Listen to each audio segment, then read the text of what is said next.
ನಮಸ್ಕಾರ ಸ್ನೇಹಿತರೆ, ನಾನು ನಿಮ್ಮ ಗುರುಪ್ರಸಾದ್. ನೀವು ನೋಡ್ತಾ ಇದ್ದೀರಾ A star real estate YouTube channel. ನೋಡಿ ಸ್ನೇಹಿತರೆ, ಒಂದು ನ್ಯಾಷನಲೈಸ್ ಬ್ಯಾಂಕಲ್ಲಿ ಲೋನ್ ಆಗೋವಂಥ ಒಂದು ಹೊಸ ಮನೆ ತೋರಿಸ್ತಾ ಇದ್ದೀನಿ. ನೋಡ್ಕೊಳ್ಳಿ ಸ್ನೇಹಿತರೆ, ಇದು ನಿಮಗೆ ನಂದಿನಿ ಲೆವೆಟ್, ನಿಮಗೆ ಲೆಗ್ಗೆರೆ ಬ್ರಿಡ್ಜು ಮತ್ತು ರಾಜ್ಕುಮಾರ್ ಸಮಾಧಿಗೆ ಜಸ್ಟ್ 1 ಕಿಲೋಮೀಟ್ರ್ ಒಳಗಡೆ ಈ ಒಂದು ಮನೆ ಬರುತ್ತೆ ಸ್ನೇಹಿತರೆ. ಲೊಕೇಶನ್ ಬಂದ್ಬಿಟ್ಟು ನಿಮಗೆ ಲೆಗ್ಗೆರೆ ಬ್ರಿಡ್ಜ್ ಮತ್ತು ರಾಜ್ಕುಮಾರ್ ಸಮಾಧಿ ಜಸ್ಟ್ 1 ಕಿಲೋಮೀಟ್ರ್ ಒಳಗಡೆ ಈ ಒಂದು ಮನೆ ಬರುತ್ತೆ ಸ್ನೇಹಿತರೆ. ಏಕಾತ 30-40 ಫೇಸಿಂಗ್ ವೆಸ್ಟು, ಡೋರ್ಸ್ ಎಲ್ಲ ನಾರ್ತ್ ಬರೋ ಅಂಥ ಈ ಒಂದು ಮನೆ ಸೇಲ್ಗಿದೆ. BBMP ಪ್ಲಾನ್ ಅಪ್ರೂವ್ಡ್ ಆಗಿದೆ ಸ್ನೇಹಿತರೆ. ನ್ಯಾಷನಲೈಸ್ ಬ್ಯಾಂಕ್ಗಳಲ್ಲೆಲ್ಲ ಲೋನ್ ಆಗುತ್ತೆ. ನೋಡ್ಕೊಳ್ಳಿ ಸ್ನೇಹಿತರೆ, ಇದು ಗ್ರೌಂಡಲ್ಲಿ ನಿಮಗೆ 1 BHK ಇದೆ, 3 ಕಾರ್ ಪಾರ್ಕಿಂಗ್ ಕೊಟ್ಟಿದೆ. ಅದ್ರ ಮೇಲ್ಗಡೆ 2 BHK, ಅದ್ರ ಮೇಲ್ಗಡೆ 2 BHK, ಅದ್ರ ಮೇಲ್ಗಡೆ 2 BHK, ಟೋಟಲ್ 4 ಮನೆ ಬರೋಂಥ ಈ ಒಂದು ಮನೆ ಸೇಲ್ಗಿದೆ. 3 ಕಾರ್ ಪಾರ್ಕಿಂಗ್ ಇದೆ. ಫೇಸಿಂಗ್ ವೆಸ್ಟು, ಡೋರ್ಸ್ ಎಲ್ಲ ನಾರ್ತ್ ಬರುತ್ತೆ.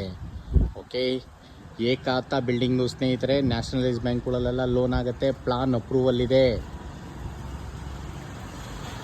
ಓಕೆ, KEBಗೆಲ್ಲ ಏನು ಪ್ರಾಬ್ಲಮ್ ಆಗಲ್ಲ. ಪ್ಲಾನ್ ಅಪ್ರೂವಲ್ ಇರೋದ್ರಿಂದ ಇದಕ್ಕೇನು ಪ್ರಾಬ್ಲಮ್ ಏನಿಲ್ಲ.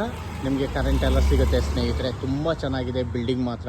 ಪ್ರತಿಯೊಂದು ಮಾಡಿಸಿದ್ದಾರೆ. ಇಂಟೀರಿಯರ್ ಆಗಿದೆ ನೋಡಿ ಸ್ನೇಹಿತರೆ.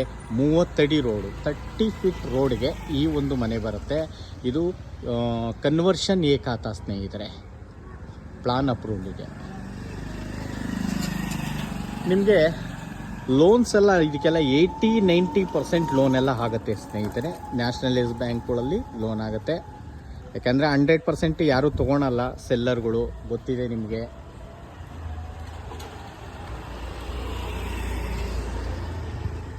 ಓಕೆ, ನೋಡಿ ಸ್ನೇಹಿತರೆ, ಈ ಒಂದು ಮನೆ ಸೇಲ್ಗಿದೆ. ಇನ್ನೊಂದು ಸತಿ ಹೇಳ್ತಾ ಇದ್ದೀನಿ, ಮೆಜರ್ಮೆಂಟು ಫೇಸಿಂಗ್ ವೆಸ್ಟು, ಡೋರ್ಸ್ ಎಲ್ಲ ನಾರ್ತ್ ಬರುತ್ತೆ. ಗ್ರೌಂಡ್ ಫ್ಲೋರಲ್ಲಿ 1 BHK ಬರುತ್ತೆ. ಆಮೇಲೆ 2 BHK, 2 BHK, 2 BHK, ಟೋಟಲ್ಲು 4 ಮನೆ ಬರುತ್ತೆ ಸ್ನೇಹಿತರೆ. ಓಕೆ, ನೋಡ್ಕೊಳ್ಳಿ ಏರಿಯಾದ 30 ಅಡಿ ರೋಡು ಸ್ನೇಹಿತರೆ. 35 ಅಡಿನೇ ಇದೆ ಸ್ನೇಹಿತರೆ. ರೋಡೆಲ್ಲ ತುಂಬ ಚೆನ್ನಾಗಿದೆ, ಕಾಂಕ್ರೀಟ್ ರೋಡು.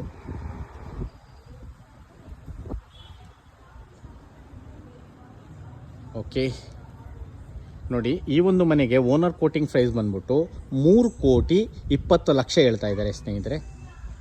3,20,00,000 ನೆಗೆಷಬಲ್ ಇದೆ. ಬನ್ನಿ ನೇರವಾಗಿ ಕೂತ್ಕೊಂಡು ಮಾತಾಡೋಣ. ನಿಮಗೆ 80-90% ನ್ಯಾಷನಲೈಸ್ ಬ್ಯಾಂಕ್ಗಳಲ್ಲಿ ಲೋನ್ ಆಗುತ್ತೆ. ನಿಮಗೆಲ್ಲ 1 ಲಕ್ಷ ರೆಂಟ್ ಬರ್ಬೋದು ಸ್ನೇಹಿತರೆ. ಈ ಒಂದು ಮನೆಯಿಂದ ಓನರ್ ಬಿಟ್ಟು 1 ಲಕ್ಷ ರೆಂಟ್ ಬರ್ಬೋದು.